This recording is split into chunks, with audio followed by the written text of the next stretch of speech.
It is just a huge honor today to be podcast interviewing Michael Brase, who is currently a second-year dental student studying at the University of Iowa College of Dentistry. He graduated summa cum laude from Brigham Young University in 2019, where he earned a bachelor's degree in exercise science. Ouch! I'm sore just reading that. He grew up in Topeka, Kansas, as part of a family of 9. In May 28, he married his wonderful wife, Paige. She's an incredibly talented artist and works hard to help put him through dental school. They enjoy eating out, playing board games with friends, and of course, binge watching TV shows. When he's not studying, Michael also enjoys playing tennis, racquetball, and pickleball. That's so interesting you said pickleball. I just found out what that was I think over Thanksgiving, like 3 months ago. I'd never heard of that, and that's a thing. So if you're listening right now, you're probably wondering, what the hell is pickleball? Well, it's kind of like a smaller tennis. Yeah, I mean, I would say it's kind of like a mix between ping pong and tennis. I mean, you got the wooden paddles and the kind of wiffle ball there. And I feel like there's a pickleball revolution taking over the country. I mean, everywhere you go, pickleball courts are sprouting up. So I really like it. I'm not very good, but I enjoy playing. That makes so much sense. I never thought of it. It's pickleball's what happened if ping pong and tennis had a baby, they'd name it pickleball. And my grandchildren love it, so I went and checked that out, and that was fun. My gosh, I'm so glad to have you come on the show. I saw this. There's this thread on Dental Town. It's about a mile long, about an email thread within the College of Dentistry. And my team said, well, you can't do a podcast on that because rules are we don't podcast about religion, sex, politics, and violence.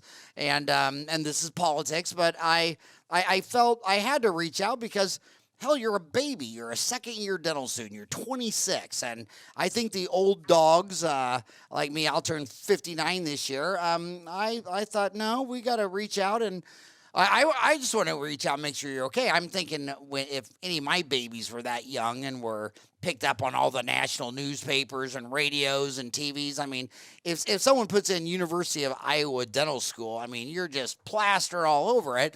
And I was thinking, I wonder when I was in second year dental school, that happened to me, what that'd feel like. So I just wanted to reach out and say, how are you doing? Are you okay? Yeah, well, I mean, I appreciate you reaching out, and I don't know how I feel about kind of the unexpected, I guess you could say, notoriety that has come along with this. I think a lot of people feel strongly on one side or the other of this issue, and hopefully in the long run it won't impact my career or anything. But I do think it's an important subject, and so far I'm doing well. Just trying to hang in there and keep up with classes despite the craziness. Well, if you Google your name and University of Iowa College, it only picks up 90,600 results in 0.6 seconds. I mean, it's a news story that's not going away. But you're fine. You feel safe. You're happy. You're not stressed or regretting saying anything, or you're okay. Is my question. Definitely. Now I am. There was a point there, which we'll get to a little bit later, where I wasn't so sure how things were going to turn out. But at this point, I think I'm in the clear. The school has backed off on any disciplinary action. So I think we're good there. So to someone who's, I don't know, living in Kathmandu or Cambodia that's not aware of this story or hasn't read a newspaper in the United States or Canada in the last year, why don't you just talk them through what is this? Again, it was a Dental Town. The thread is called Email Thread within the College of Dentistry Community Sparks Debate. Debate's kind of an understatement, but so just what happened? Yeah, so this was back in October of 2020, shortly after President Trump and his administration sent out Executive Order 13950, which is essentially an executive order combating critical race theory. So what happened was the University of Iowa College of Dentistry administration, they sent out a school-wide email, over 1,000 people on that email, strongly condemning that executive order from President Trump, indicating that they believed that executive order would prohibit them from creating the environment that they wanted at the school. And I took a lot of issue with that. I mean, especially as a conservative student who, I'll just say it out there, I did support President Trump, and Iowa decisively supported President Trump in the last election. So I took issue with them bringing their politics into the building. And I felt like a lot of people deserved to know some clarification. So I responded to that email and I asked 5 questions about, or just clarifying what the university's stance was on those 5 questions. They were about race and sex scapegoating. And so that kind of kickstarted the whole thing there, me responding to that email. So I'm sure a lot of people listening don't even know what that means. So you're talking about Executive Order 13950, September 22, combating race and sex stereotyping. Could you kind of explain that in layman's term to someone? Most people podcasting on the Stairmaster for an hour, driving down the street, and they're like, "What the hell is that?" Yeah, that's a good question. And to be honest, I don't even know if most of the people who condemned it at the university actually even read it before they condemned it. So, really, what it is it was an executive order that was intended to ban critical race theory as part of diversity training. And we can get into critical race theory a little bit later.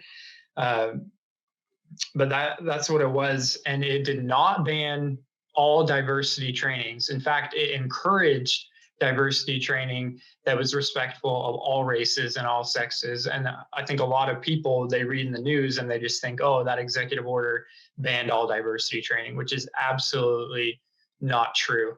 And that was also one of the problems with the way the school worded their condemnation of it as well. I've never even heard of that critical race theory. I've never even heard of that. Well, it is absolutely running rampant through higher education. In fact, it's actually even getting into K through 12 schools. A lot of people, they aren't familiar with the term critical race theory, but they would be familiar with some of the ideology. Did you want me to go ahead and dive into a little bit about critical race theory now? I would. I mean, I know that it's, you're not supposed to talk about politics, sex, religion, all that kind of stuff. But I mean, we're dental town. It's an adult, and it's national news. And I think when something's big time national news, and I'm a dentist, you're at a dental school. I don't even know what you're talking about. Sure, I think it's it's a high risk podcast, but this is called Dentistry Uncensored. That's what I do. And I'm just like I say, my main concern was I hope this young dentist is okay, because I mean, my God, every day I see 5 or 6 more news articles on Google search, and you're all over the news. So yeah, tell us what it is. Yeah, so just in simple terms, really what critical race theory is it adapts Marxist theory, which kind of divides society up into classes, into groups of you're either part of the oppressed or the oppressors in society. So it takes that idea from Marxism and applies it to the concept of race. And so what happens is you divide people by race into either groups of being oppressed or groups of oppressors. And so it kind of centers on that idea that if you have a white identity, you belong to the group of oppressors. And if you have a minority identity, you belong to the group of the oppressed. And most other things from that theory kind of stem from that ideology there. And so you can see, I mean, the fact that people think teaching that ideology is going to solve racial divides, just it blows my mind that they think that's a way to provide unity when the theory itself is inherently intended to divide people along racial lines. And that's why I was a big supporter of that executive order from President Trump, is because it banned that divisive ideology in mandatory trainings. I mean, I just can't even imagine taking my, my 4 kids. They're gone and independent, and now they've made Grandpa 6 dependents on, I got 6 grandchildren. I couldn't imagine taking them to a cemetery and yelling at all the dead people for something they did a long time ago, because we're here today in the present. It might not have been a pretty journey, but we're here, and I want my grandchildren to let's make everything faster, easier, better, higher quality. But yeah, I don't understand yelling at people in graveyards. I mean, we weren't, Well, you know. well, and I think, to that point, that's one of the things about critical race theory that's so alarming is that uh, it doesn't just say those things are in our past, which, I mean, racism is a very real part of America's past, but critical race theory would say that everything about our society is defined by racism, and it's defined by a structure of white supremacy, and that belonging to the group of the oppressors or being white, you are inherently part of this systemic white supremacy that is prevalent in America. It's something that it's anti-capitalist, it's anti-meritocracy, it views equality of opportunity as a dangerous form of white supremacy. Um, and so these kind of things, I believe we can teach kindness to people. We can teach diversity without dividing people into groups of either the oppressed or the oppressors. And I think that's a horrible way to go about solving divides in the country, which is one of the reasons why I spoke up and I felt like clarification was needed. And what happened was the school was not happy with me, and disciplinary action followed that. So talk about the details of that. So, the dean sent out an email addressing this deal, saying something, and then you replied, but hit reply to all.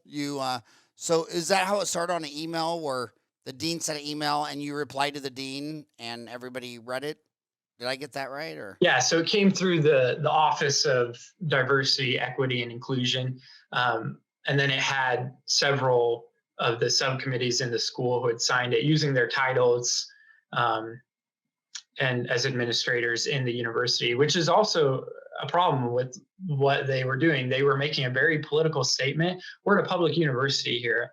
Iowa or the University of Iowa is funded by millions and millions of dollars of taxpayers who belong to all sorts of political parties. And so when you have school administrators who are using their positions in these public universities to make these statements, I think a lot of people have a real problem with that. It doesn't matter whether you're liberal, conservative, somewhere in between. Those kind of ideologies need to be kept on a personal basis and not bleeding over into public universities. So I did reply all to that. It kind of spurred a back and forth debate. Over a dozen people contributed to that email thread. And when that finally died down, I actually had a meeting set up with the administration where I had gathered together a group of 10 students who also felt very concerned about this. And we had a meeting scheduled with the administration where we could go voice our concerns, because I didn't want this thing to grow into some huge thing. I wanted to be able to solve it in-house.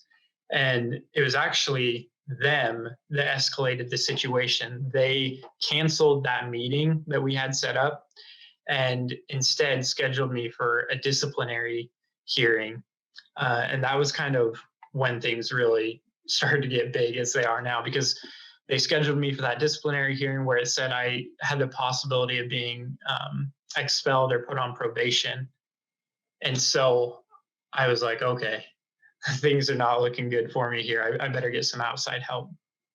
how did it hit you personally where a young second year dental student who's supposed to be afraid of the dean just wasn't, and you're just that young bull elephant and your horns are out and you're like, I'm going to respond. Where did this quote, where did all this hit you at?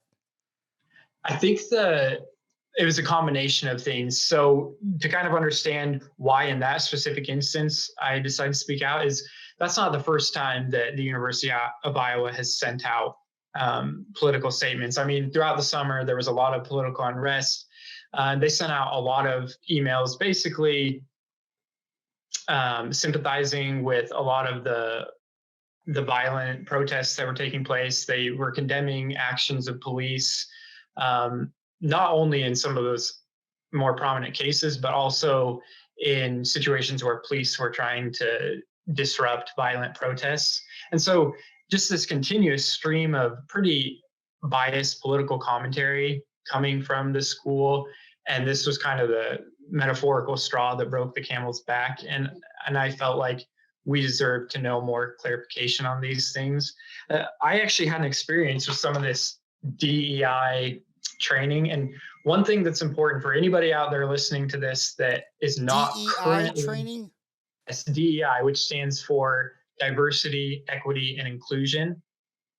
That phrase, I mean, it sounds great, but anybody out there who is not in higher education right now, um, you need to understand that when they say DEI, really what that has come to mean is critical race theory.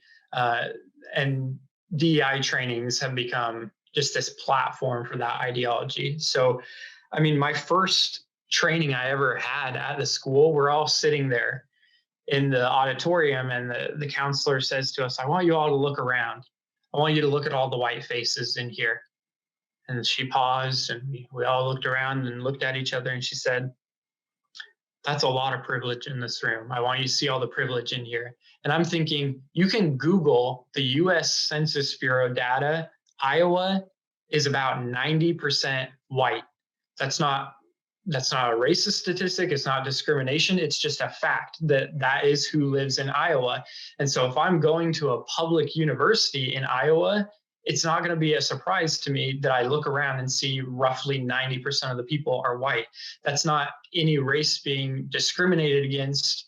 It's nothing like that. It's just simple demographics. It's statistics. And so in these trainings, when they make comments like that, oh, look around at all the white faces and look at all your privilege, I'm thinking, I see statistics. I don't see privilege here. In fact, our class is less than 90% white. So if anything, we are less white than Iowa is as a state. And so I take issue with those kind of things when they're trying to push a certain commentary that isn't based upon facts. Yeah, and hell, it's hard to get dentists to agree when they have the facts. Like, take something as simple as the simplest no-brainer question. Which lasts longer, a plastic tooth-colored filling that's inert, or this metal amalgam that's half mercury and the other half silver, zinc, copper, and tin, all antibacterial? The silver diamine fluoride, tin, stannous fluoride. I mean, it's metal and it's toxic. The bugs will die if they try to eat it, versus this little plastic one. Which one lasts longer? And all the doctors raise their hands and say, the tooth-colored filling, because they want to believe it. And it's like, if you went behind a dumpster at KFC and asked the homeless person behind the dumpster, which lasts longer, the plastic fork from KFC or the metal fork?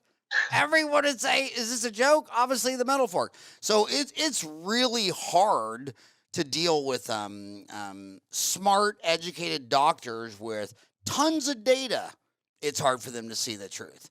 So when you start getting into history and politics and religion and all that stuff like that, yeah, I mean, my two oldest sisters went straight from the high school to the Catholic nunnery. My oldest sister's a cloistered Carmelite monk. The other one's a teaching nun, and it's I couldn't change their mind on one thing if I spent the rest of my life on it. You know what I mean? So the human mind, I mean, it's tough, and I think that's why people just it's just easier to not talk about religion, sex, politics, or violence. It's just tough, and I have to tell you that being 59, I mean, you're 26. These are the most interesting times I've lived through. You might not see times this interesting again. I mean, between the politics and the race and the what I think's next in line is the economic contraption. I mean, I've lived through 4 bubbles. And if anybody thinks or wondering if this is a bubble or not, if you're even wondering if it's a bubble, you missed the party of economics years ago. I mean, there's nothing to even discuss when you look at Tesla trading at 1,500 times earnings. I mean, it's just laughable. But when I've lived through these other bubbles, even when it's laughable, it still gets bigger beyond what anybody rationally picked on. So these are interesting times, and race is a huge issue. I mean, we had a civil war that killed 1 out of every 30 people died in that uprising, and it's a scary topic for every country. Every country has it. I mean, it's tribalism. If you leave sapien and go to the rest of the animal kingdom. It's just tribalism, and it's a dangerous force. It's tough. It's everywhere. It always has been. So at first you thought you were going to get censored and pushed back and disciplined from the dean, and then you didn't. What changed? Was it the fact that all the newspapers were covering the story and the legislator wanted to talk to him? So yeah, at that point, I actually reached out to a lot of the Republican, in fact, all of the Republican legislators in the state, and I just sent them a copy of what was going on. I sent them a copy of the entire email thread that had taken place at the college, and just let them know, hey, this is what's going on at a place that's using taxpayer dollars. I think you should be aware of it, and here's what they're trying to do for me for speaking out. And what were they trying to do to you? So the letter I received from they call it the CAP committee, which is basically the professionalism committee, was that I was being called in for a disciplinary hearing with the potential for probation or expulsion from the school. And so, I mean, seeing that you have a possibility of being expelled, I was obviously very alarmed about that. And so that's why I reached out. Yeah. And you were having this probationary hearing scheduled where you could be, thrown out of school for what exactly? For just replying to the email or sharing your thoughts, or what? What they wrote in the letter to me was for my unprofessional conduct regarding my follow-up emails.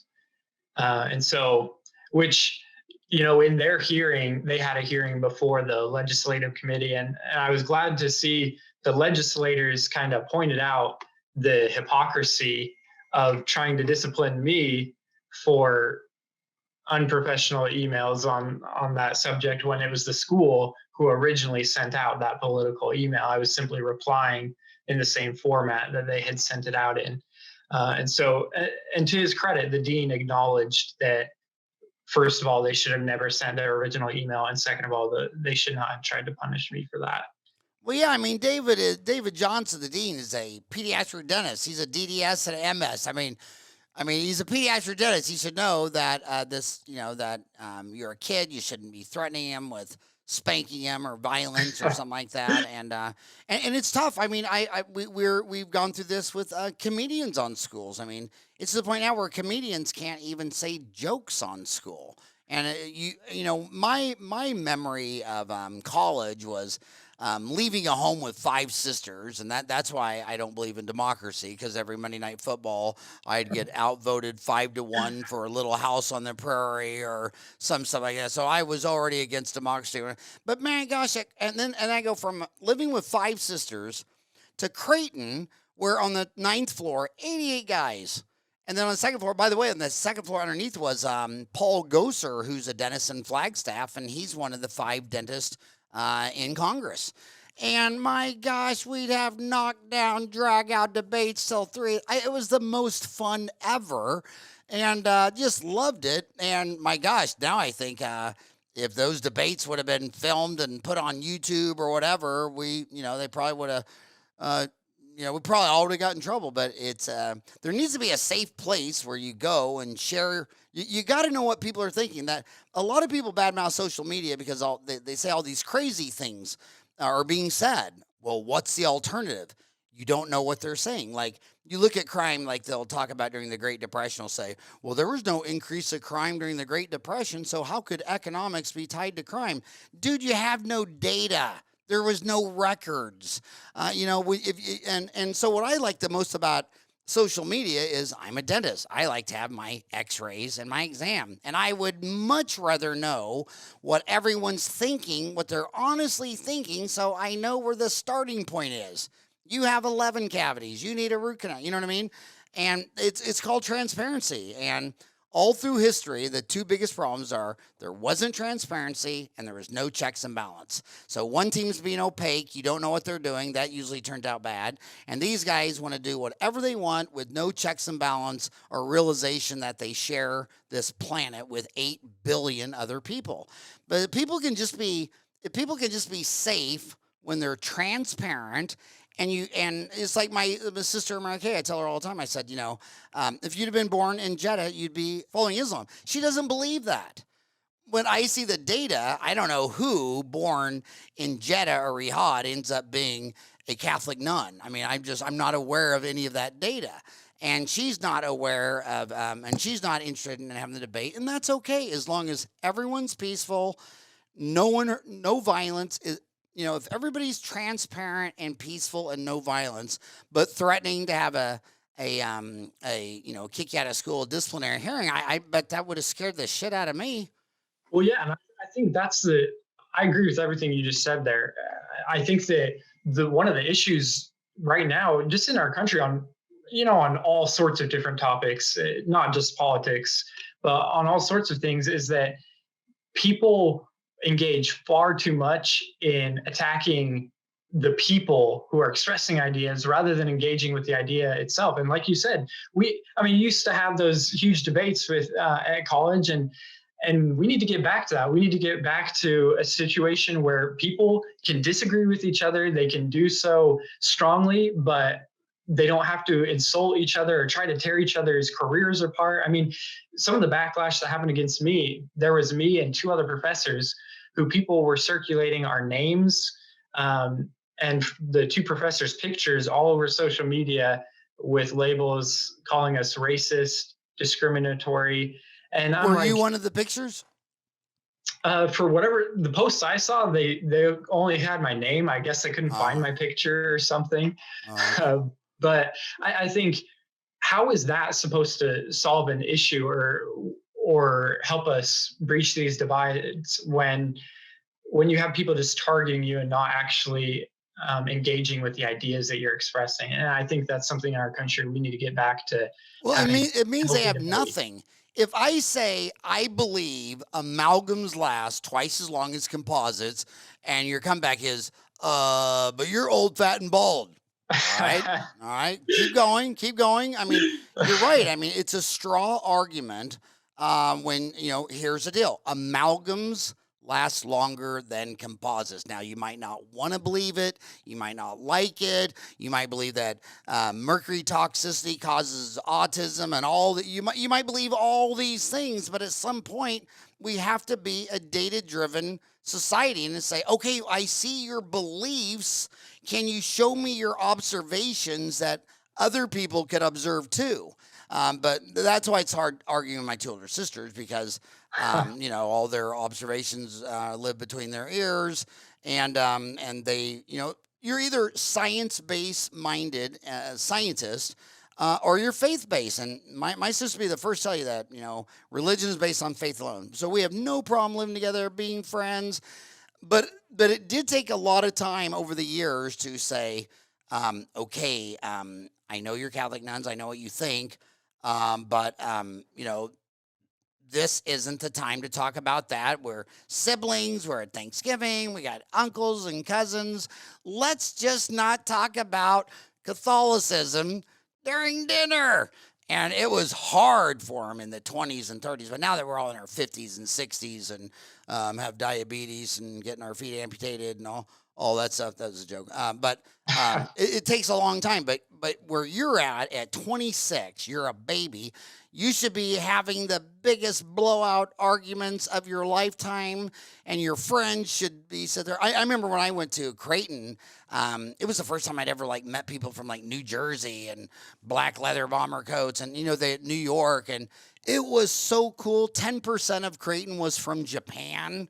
I mean, I was 17. I never met anybody from Japan. It was so cool, but it has to be done in friendship, in trust, that we're all on the same team, or there's only one species, there's not five. And my gosh, so gosh. Well, there's a time and a place for it too. I mean, for crying out loud, we came to dental school to learn to be dentists, right? I didn't go to dental school to have mandatory trainings about Marxist theory on race.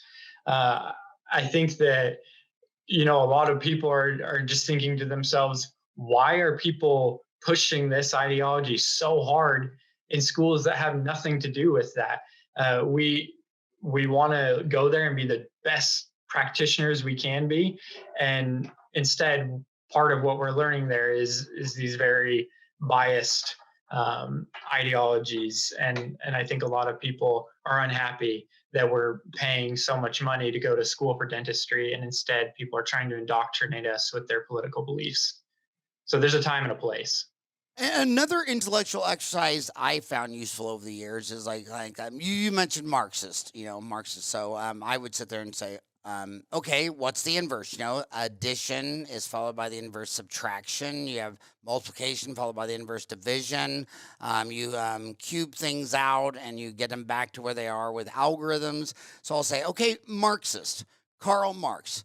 Tell me, I want you to take the Karl Marx side. I want you to argue passionately for Marxism, and they can't. And I'm like, well, you really can't have 1 + 1 if you don't understand 2 - 1. And I'll say, well, tell me one great thing about Karl Marx. I'm sure his mother loves him. I'm sure his daddy loved him. I'm sure he had friends. You know what my favorite thing about Karl Marx is? Well, number one, he was an economist. And number two, he lived a long life, and although his theories didn't work out, and he even came to the same conclusion, so did his peers, but there was about a 20-year period where the only guy journaling economic data of what was going on was Marx. I mean, if you got rid of Karl Marx, there's going to be about a 25-year gap of anything written or known about that region. So debating. What I like to do sometimes is we're debate. If it's getting a really heavy debate, I'll say, okay, let's switch sides. Okay, now I'm pro Marx, and you know what I mean. And to get him back into the structure of look, it's not about me and you. It's about these ideas, and it's about let's put personal stuff aside, and let's debate this debate, and everybody should be respected and heard. Everybody has their own personal framework, their own reference, their own life, their own history, their own journey. But we should be able to talk about these things like that without it coming out like this. So where are you at now? I mean, well, tell us about the Iowa House government oversight hearings. I mean, talk about that. That must have been crazy. Yeah, I'd never been in a situation like that before. So they actually invited me to that. I think a lot of people are under the impression that I asked for those government oversight hearings. I didn't ask for those. They invited me, along with several other students from state universities in Iowa, to go testify at those because, unfortunately, there are multiple cases right now going on in Iowa of conservative suppression of free speech. And so they're investigating an ongoing issue. And I happen to actually be, for whatever reason, the only student who agreed and accepted that invitation, which I think is why a lot of the media highlight has been on this situation, because I was the only one to accept the invite. But yeah, so they just kind of heard out my story a little bit like you are here. And then the next meeting, they were able to hear from the school side. And there are actually a couple things I wanted to talk about from that hearing, if that's okay. Sure, absolutely. The floor is yours. Yeah, so in the meeting with the school representatives, a couple things were said there. The dean told the committee there that he said Michael was never in any danger of probation or expulsion. And I was sitting there thinking, okay, the letter, which I had written evidence of, said I was in danger of probation or expulsion, but he was saying I never was in any danger. And then secondly, they actually, and I have written evidence of this as well, that they told me I couldn't have an attorney at my disciplinary hearing, and I couldn't record the meeting either. And I'm thinking, if nothing bad or sketchy was going to happen to me in that meeting, why were they afraid of me recording it? There should be, and which, by the way, is against Iowa law. Iowa has a one-party consent. If I wanted to record the meeting, they could not legally tell me that I wasn't allowed to record it. So there was a lot of sketchy stuff in the way they were treating me, and I didn't appreciate kind of that misleading comment there in that hearing. Again, not to interrupt, but again, simple transparency. I mean, it always comes down to transparency and checks and balances. With no checks and balances, absolute power corrupts absolutely. And what they didn't want to do is transparency. Same thing with Snowden.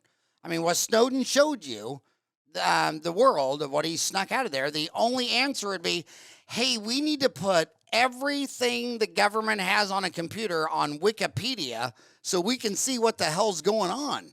And they don't want anybody to know what's going on.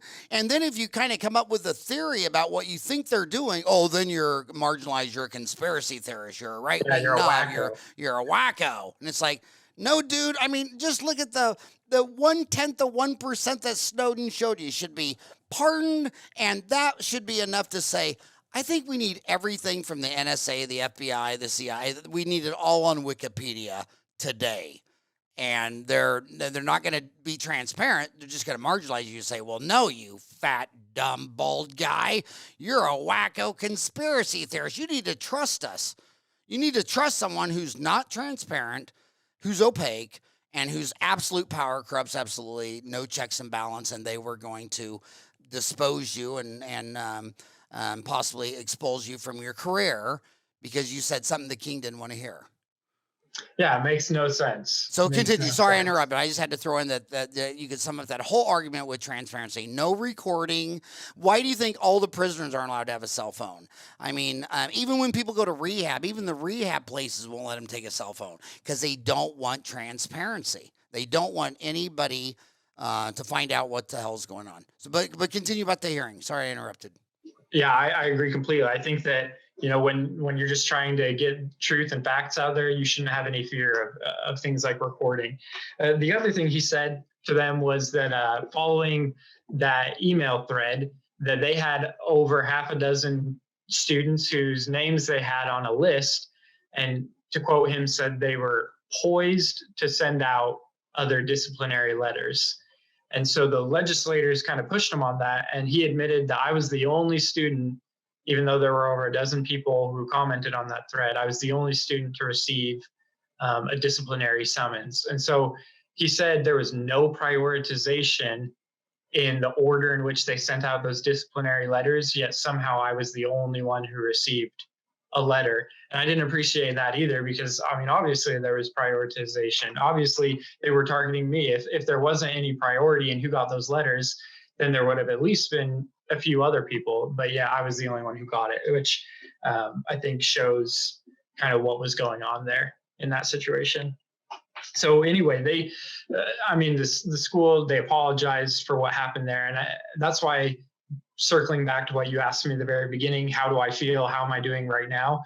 I would say, I think I'm doing okay. There's enough media coverage of this. There's enough eyes on the situation. Transparency. The press put eyeballs on it, and that's why you're safe because you're now in a transparent environment. But if it'd be an opaque environment, who knows what they would have done, And if they were totalitarian kings and queens and dictators, they might have just shot you. I mean, and that's all that history shows. You got to be transparent, and you got to have checks and balances. But again, the only reason I called you is because I just felt that the older dudes that have been put out to pasture should be checking on these young these new bulls in the yard.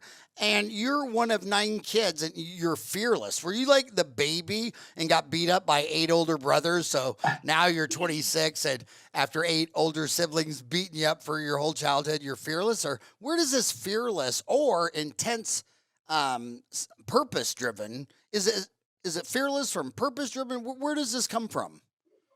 I definitely actually do think it comes from some of my upbringing. I'm the 5th of 7 kids, so nine including my parents. And I did have 2 older brothers who they made sure to put the beat down on me, do what older brothers do. And I, in turn, messed with my little brother there. But I actually, growing up, there were several points in elementary school where I actually got in little altercations with people because I didn't like to see people getting bullied.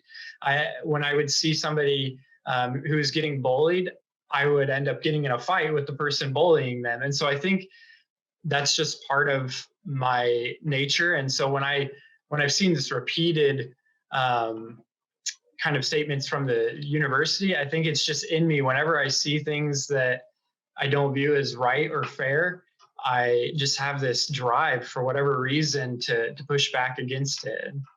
I do think that comes from my childhood. And it also means you're naturally competitive. I mean, some people are just far more competitive than others, and they just they'll completely disagree and they'll just let it go.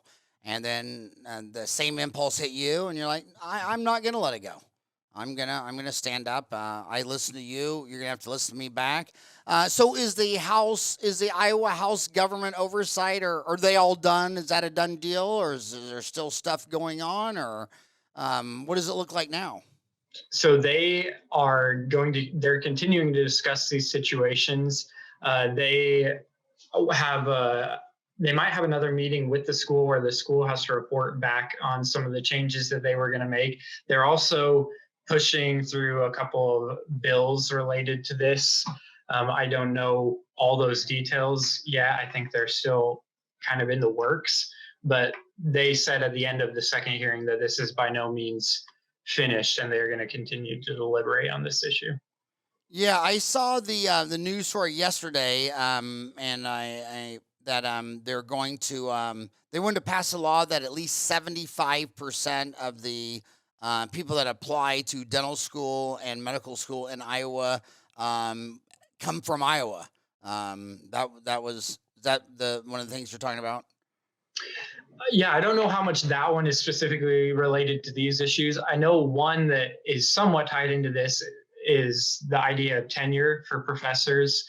Um, they've proposed a bill twice in the past and again have proposed it this year to get rid of tenure, which is um, something that they believe would make it so professors are less likely to push their political indoctrination when they know that there could be repercussions for violating students' First Amendment rights.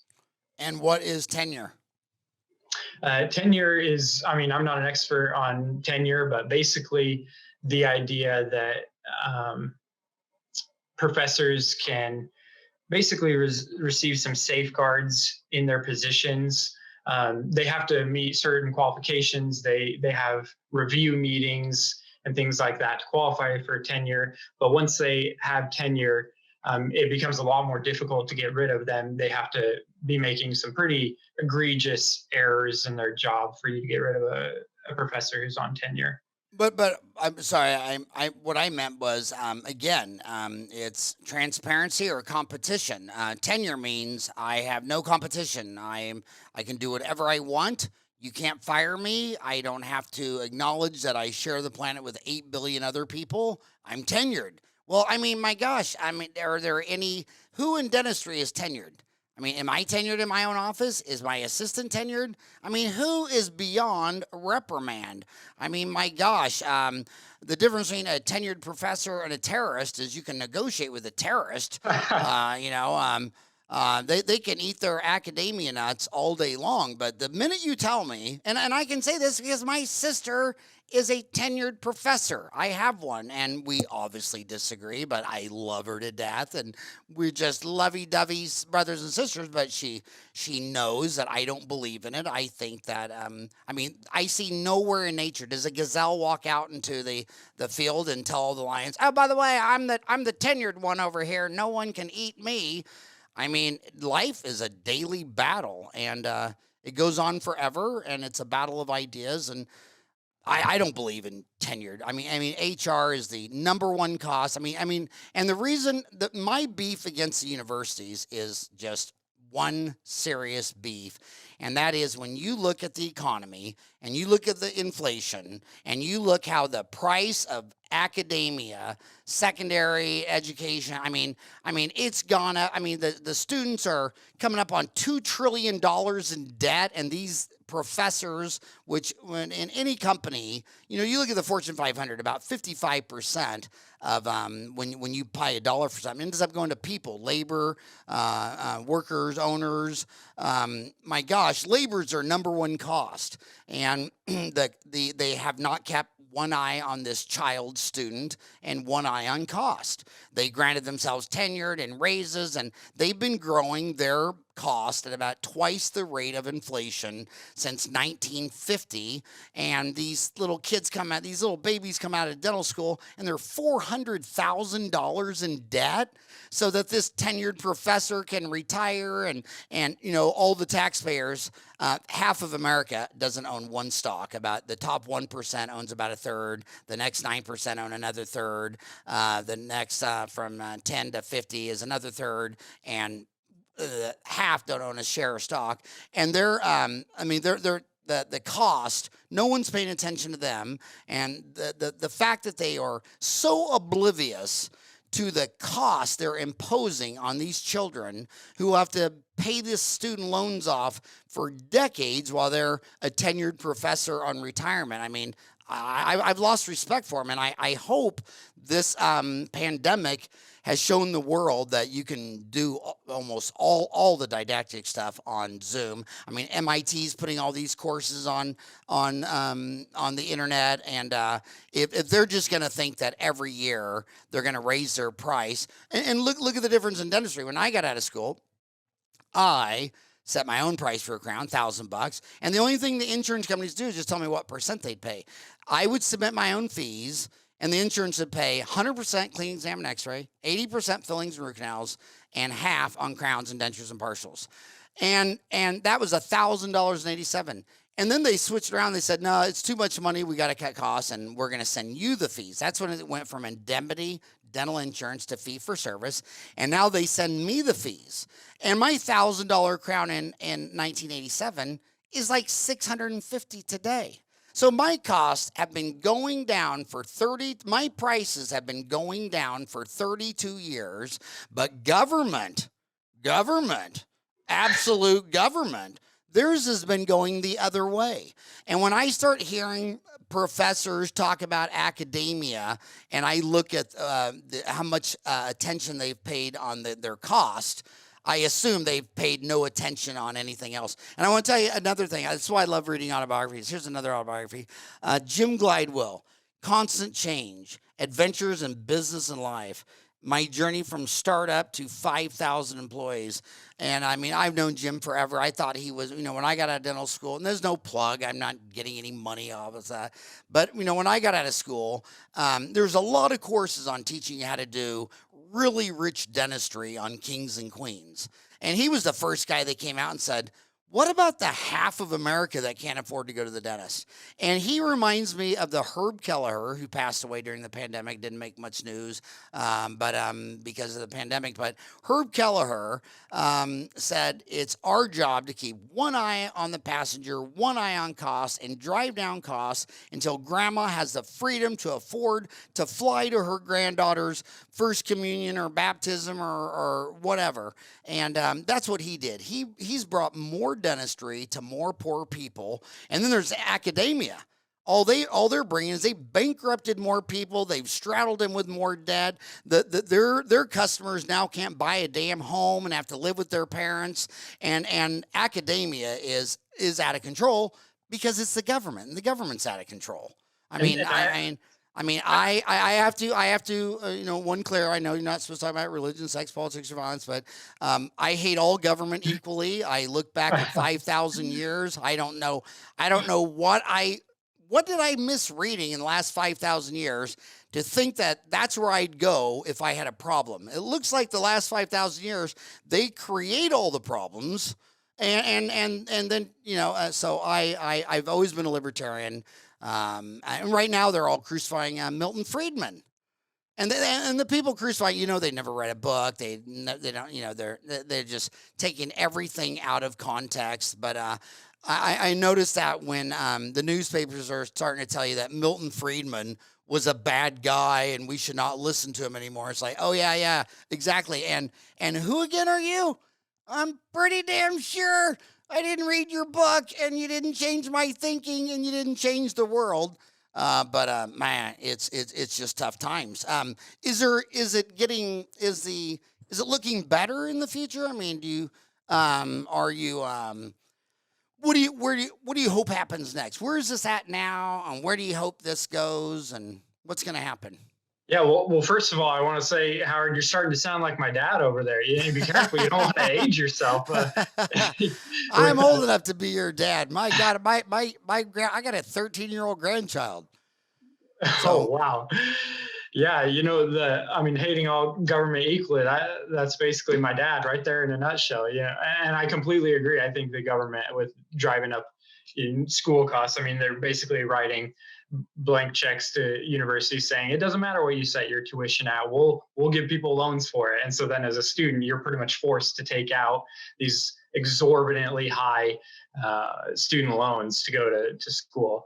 But as far as this situation, I think that where I hope it ends up going is, first of all, I hope this sends, or this whole situation. This wasn't my intent when I originally responded to that email. I had no idea, absolutely no idea it would turn into what it has. But I would hope that now that it has turned into this, that it would be a message to universities everywhere that people are going to fight for their First Amendment rights. They're going to fight for their freedom of speech. That if universities want to, or administrators want to use their positions to indoctrinate their students with their own viewpoints, whether it be conservative or liberal or libertarian or whatever it is, that students have a right to push back against that kind of indoctrination, and they can do that without fear of repercussions. And I think that that's something that needs to happen in our country, is that people need to recognize we have a First Amendment for a reason. And the other thing I hope that people start to realize is that you can have real debates, real discussions without attacking each other. You don't have to try to silence each other just because you don't like the other person's opinion. It's okay to have a difference of opinion. And I hope that people see that and that we can start actually talking about issues. And I also hope that in our specific situation that we can get critical race theory out of our universities. I know President Biden reversed that executive order, but Iowa, I know their legislature is already taking certain steps in K through 12 schools, and I hope that we can take some of those steps. you know what? The great example for today with perfect timing, all this is Larry Flint, founder of Hustler magazine, died yesterday. Did you see that? Um, No, I didn't. did you ever see the movie The People versus Larry Flint? No. It was one of the greatest movies, and it's a great example because I'll give you an example. I tell my sister, I said, well, religious people try to control other people. Like I can say fire truck, but I can't say another word that starts with F like fire truck and ends like UCK because then you'll go crazy on me. I mean that's controlling. And what the Supreme Court figured out is like Larry Flint was the founder of Hustler magazine, and it was obviously not very tasteful pictures. I mean, there was one cover where the girl was in the only thing sticking out of the meat grinder when you're done with the Thanksgiving turkey to grind up the rest of the meat. There's a girl, in that or whatever. And the Supreme Court said, we don't, obviously, we don't like what he does, but you got to be careful. We're not going to take away free speech. And then they pulled up a deal where an old cartoon where George Washington was walking back to the White House with his donkey, and it says, "The ass returns to the White House." And the deal is like you might have liked George Washington, you might have not liked Washington, but what's important here is that if I want to look at a picture of a naked sapien, I should be able to do that. And if it's not bothering you and I'm not bothering anyone else, it's my freedom to read Hustler magazine.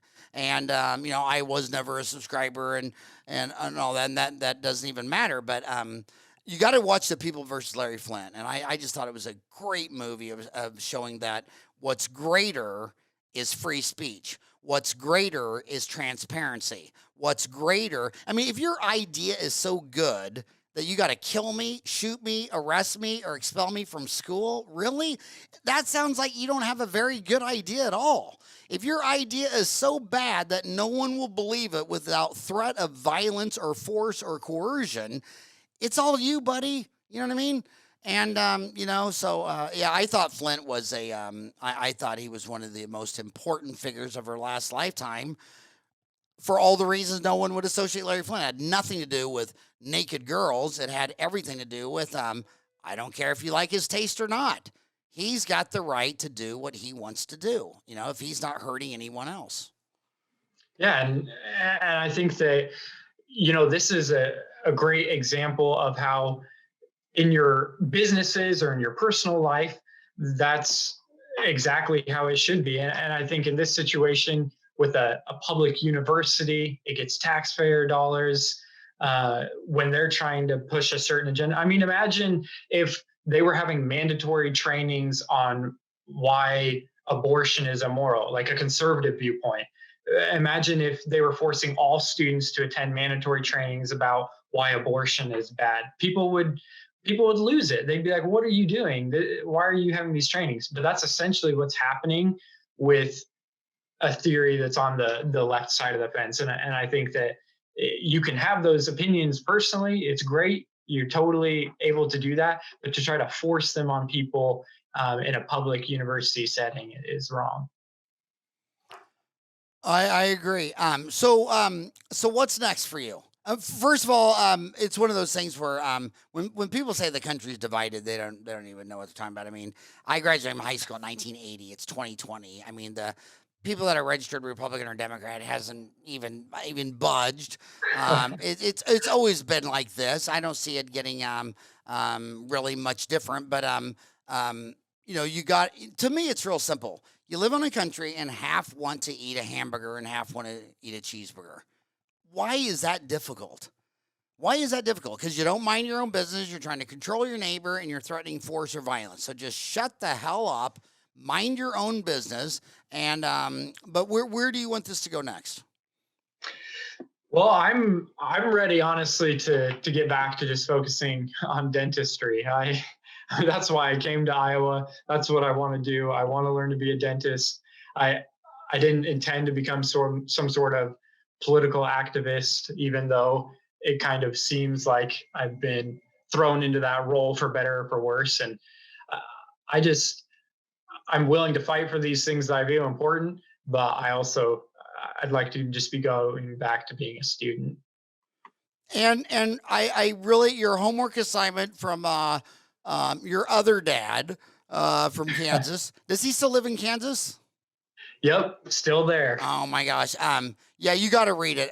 You got to watch the movie. It's The People versus Larry Flint, and because he paid a high price, some guy that didn't like what he was doing took a sniper shot at him, and he spent the rest of his life in a wheelchair. And every time he would tell the judge what he thought, the judge would just keep lengthening his prison time. And here's a guy that flew there in a jet, multi-gazillionaire, and knew the system, and he just wasn't going to bow down to the system. And I just, my God, I just love that guy. I thought he was a great guy. And imagine how cool would it be if you did, when you have your autobiography and it's done by Woody Harrelson. Mine will be done by Scooby-Doo, and he was done. I mean, when Woody Harrelson plays your life in the role, but my God, watch The People versus Larry Flint, because it's he just died. It's very, very related to what you're saying, and what it's saying is it's not about what you're talking about. It's about freedom to say what you want to do, what you want to talk about. It's all freedom of speech. So hey, thanks for coming on the show. I feel so much better that this young kid from Kansas, where I was born, is doing okay. Again, I just saw the age 26 and I cringed. I thought, I just want to do a well check on this little puppy and make sure that he knows the older bulls and the dental pen are looking out for him. Well, I appreciate that. It's been good to talk with you, and it's good to know that there are people out there. Oh, there's a ton of them. There's a ton of them. My God, you'd probably be a hero in Mesa or in Gilbert. They'd probably have a parade when you came down. But if you ever need anything, you got my cell. Everyone has my email, howard@dentaltown.com. Hell, I'll give everyone my cell phone. What the hell? It's 480-241-2832. I've never taken a call from a dentist where I wasn't glad I took it. So best of luck to you. And God dang, I love your enthusiasm. I love your bright-eyed and bushy-tailed. I love everything about you. So good luck moving forward, and let let all your homies on Dental Town know if you ever need anything. Okay. Thank you, Howard. It's been a All right. pleasure. Have a great day. You too. Bye-bye.